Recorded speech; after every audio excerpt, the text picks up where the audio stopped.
On va faire la correction du TP, mesurer une intensité et une tension électrique. Donc on vous demandait, à l'aide de l'animation, de vous entraîner à mesurer l'intensité et la tension. En première question, on vous demande que vaut l'intensité I qui circule dans le circuit. Donc ce que je voulais, moi, c'était vérifier que vous aviez bien compris les branchements, hein. Donc vous avez vu dans le cours que pour mesurer une intensité, on a besoin d'un multimètre qu'on va utiliser en position ampère-mètre. Donc on peut également dire directement un ampère-mètre. Et cet ampère-mètre, il faut le brancher en série dans le montage. Donc ici, mon circuit est ici. Donc, si je dois brancher un appareil en série, ça veut dire qu'il va falloir que j'ouvre mon montage. Donc là, le montage est ouvert, comme ça, je pourrais venir insérer mon appareil. Et puis, pour brancher en ampère-mètre à ce multimètre, il faudra toujours utiliser la borne COM, quelle que soit la fonction. Donc, je peux commencer par celle-là. Hop, donc je vais brancher. Alors, il faut que le petit bout rentre à l'intérieur. Pareil ici. Hop, voilà, là, il s'est bien mis au niveau de la borne COM. Et ici, je ne peux pas choisir la volt, puisque ce n'est pas une tension que je veux mesurer, c'est une intensité, il faut que j'utilise une ampère. Ampère, il y en a deux, il y a la milliampère ou la 10 ampères. Nous, on avait dit que pour nos circuits, ce serait plutôt la milliampère. Donc, je vais venir me mettre sur milliampère et je rebranche de l'autre côté. Voilà, il fallait bien faire attention, si ça ne fonctionnait pas bien, c'était juste que les fils étaient mal mis. Ensuite, on appuie sur le bouton pour allumer la lumière. Il va falloir bien régler notre multimètre en position ampère-mètre. Donc, vous voyez qu'ici, c'est la partie rouge. Et on commence avec le calibre le plus élevé. Et il nous affiche 187,4. 187,4, est-ce que c'est des ampères? Alors, c'est l'unité, effectivement, il y a des ampères, mais vous voyez ici, il y a un petit M, donc c'est des milliampères. Est-ce que j'ai le droit de descendre au niveau du calibre 20 ampères, 20 milliampères? Non, je n'ai pas le droit parce qu'on voit bien que ça va dépasser. Alors, je le fais pour vous montrer.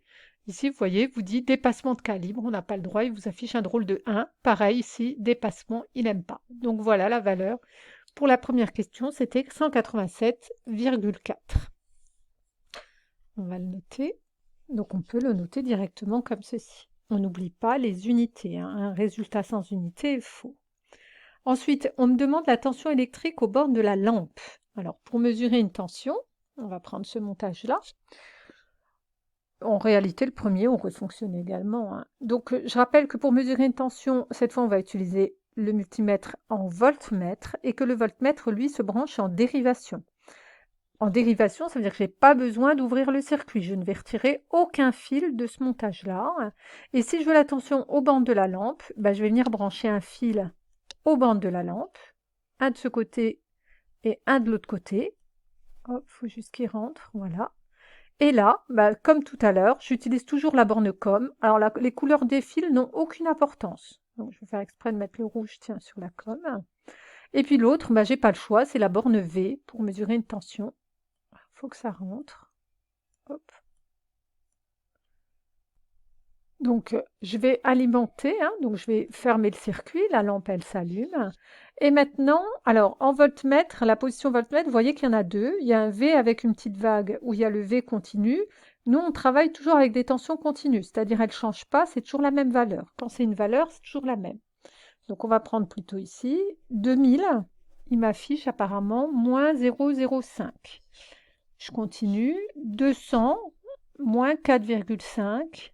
20, moins 4,48. On a l'impression que ça devient de plus en plus précis. Est-ce qu'on peut aller à 2? Non, on ne peut pas. Il va rester la question du moins. Qu'est-ce qui veut dire le moins? C'est qu'en réalité, la tension, elle a un sens. C'est juste que nous, on l'a pris dans l'autre sens. Donc, moins 48 dans un sens, moins 4,48 dans un sens, et aussi 4,48 dans l'autre sens. D'ailleurs, on pourrait le faire, hein, et débrancher et mettre les fils dans l'autre sens. Et puis, vous allez voir qu'il affiche 4,48 dans ce sens-là. Voilà. On peut noter UL égale à 4,48 volts. Aux bornes de la pile, on va juste relier les fils aux bornes de la pile. Donc j'en ai mis un ici, un ici. Il me mesure également 4,48 volts. Et puis il nous reste aux bornes de l'interrupteur. On prend les fils, on vient les placer aux bornes de l'interrupteur. Un ici et un ici. Et on trouve 0 volts. Donc la dernière, UR, est égal à 0 volts.